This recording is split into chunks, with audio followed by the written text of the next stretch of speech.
Linux users in 2026 are, in specific and measurable ways, being locked out of parts of the internet.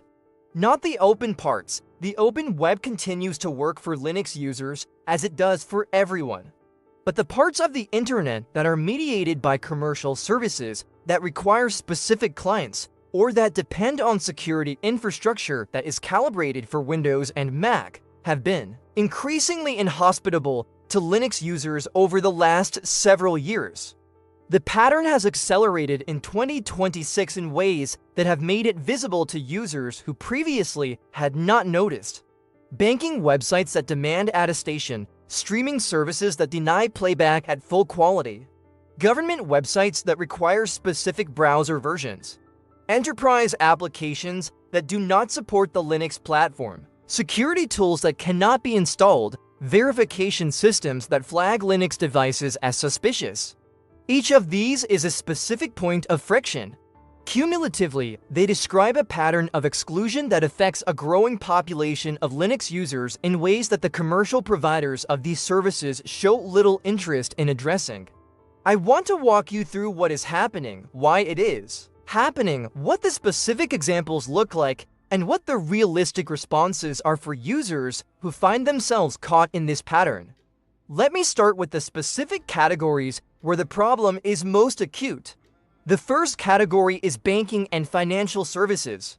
I have covered this in a separate video, but it deserves mention here because it is one of the most consequential forms of exclusion. Banks use device attestation services, browser fingerprinting, and required security software that are designed for Windows and Mac and that do not work on Linux.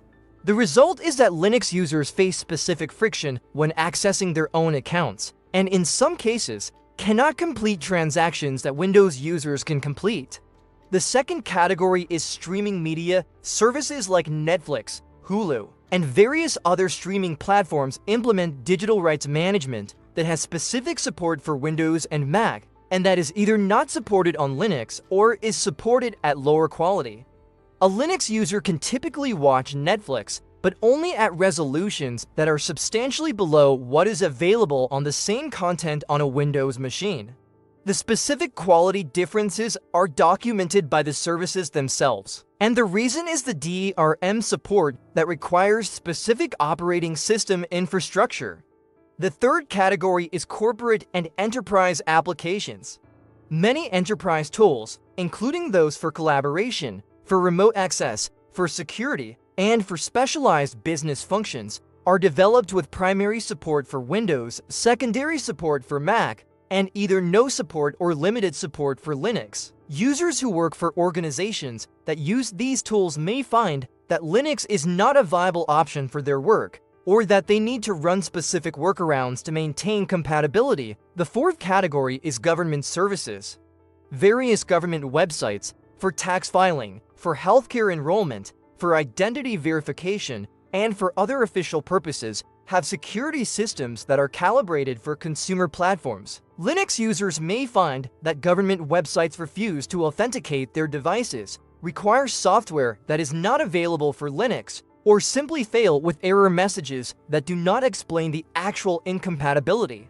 The fifth category is educational platforms. Remote proctoring tools, specific learning management systems, and various educational software are often Windows only or have limited Linux support. Students using Linux may find that their educational activities are subject to specific friction or outright blocking, depending on the specific tools their institutions use. The sixth category is DRM-protected content and platforms.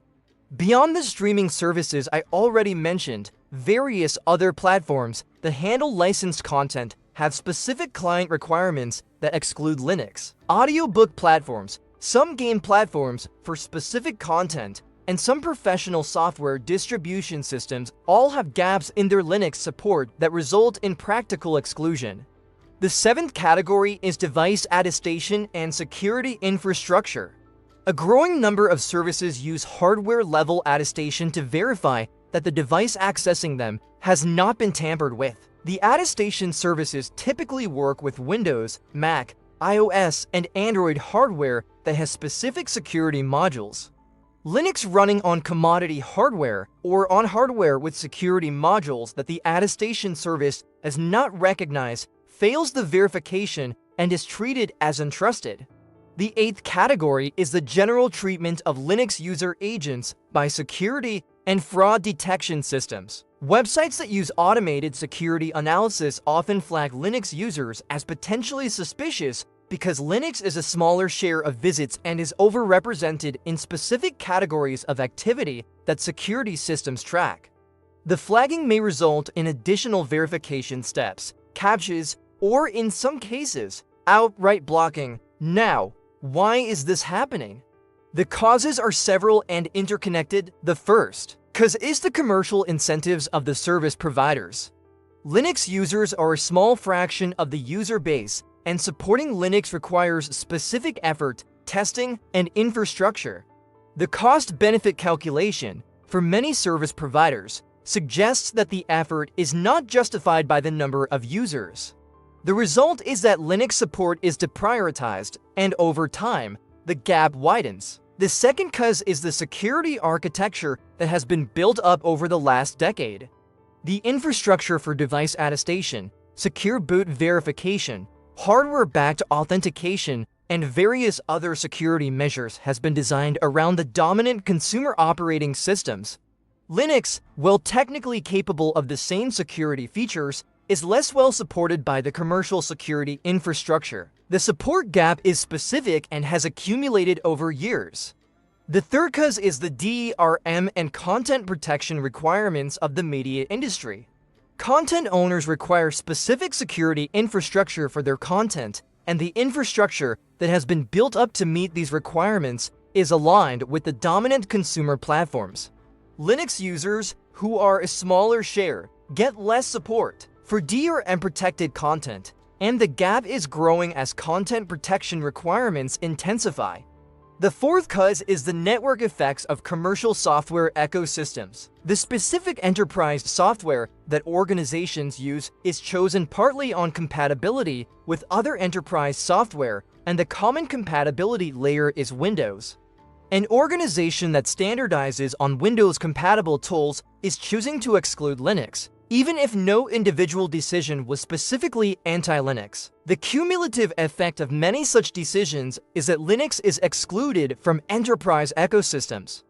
The fifth cause is the regulatory frameworks that, in some jurisdictions, effectively require specific platforms for specific activities. Government services that require verified identity may specify platforms that they trust, and the specification effectively excludes platforms that are not on the list.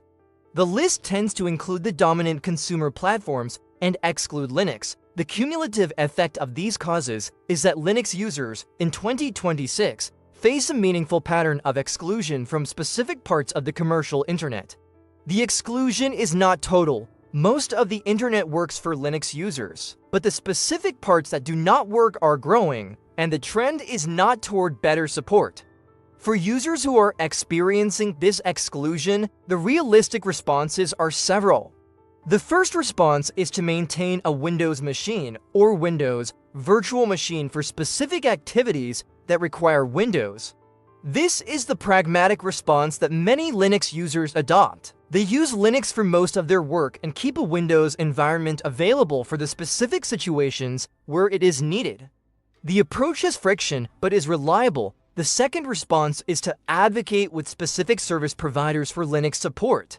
Banks, governments, and commercial services do respond to customer feedback, though slowly. Linux users who communicate their needs to these providers contribute to the pressure that, over time, improves Linux support.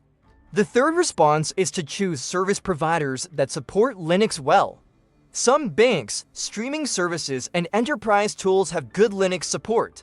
Users who have a choice of providers can choose the ones that support their platform, and the collective choices of Linux users shape the competitive dynamics of the provider market. The fourth response is to use specific workarounds for specific problems. User agent switching, browser configuration, virtual machines, and various other techniques can address specific incompatibilities. The workarounds are not ideal, but they are available. The fifth response is to accept that Linux is not the right operating system for all users or all activities.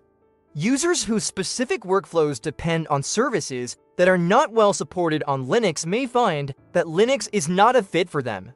This is a legitimate conclusion, and users should not feel pressure to use Linux if it does not serve their needs. The broader observation is that the exclusion pattern I described is, in part, a symptom of the broader centralization of internet services around commercial platforms. The internet that was designed as a network of open protocols and interoperable systems has been progressively overlaid with commercial services that have specific platform preferences. The preferences, which favor the dominant consumer platforms, produce exclusion for users of other platforms. The solution to this over the long term is the kind of platform diversification that I have discussed in many other videos. As Linux's share grows, the commercial incentive to support Linux grows with it. As more users, organizations, and governments use Linux, the cost of excluding Linux increases for service providers. The specific exclusions that are visible today are likely to erode over time as the Linux user base grows and the commercial calculus shifts. For individual users, the shift is slow and the exclusions are real today. The realistic posture is to navigate the specific exclusions with specific workarounds, while contributing to the broader shift through choice and advocacy. The exclusions are not the end state. They are a specific artifact of the current commercial environment, and that environment is changing. Subscribe for the next video, which covers the specific workarounds for the most common exclusions, including the browser configurations, the virtual machine setups, and the service provider choices that minimize the friction of being a Linux user in 2026. And in the comments, tell me which specific exclusion has affected you most. The information is useful for other viewers who may be facing the same issues, and the aggregate picture of what is working and what is not working shapes the collective understanding.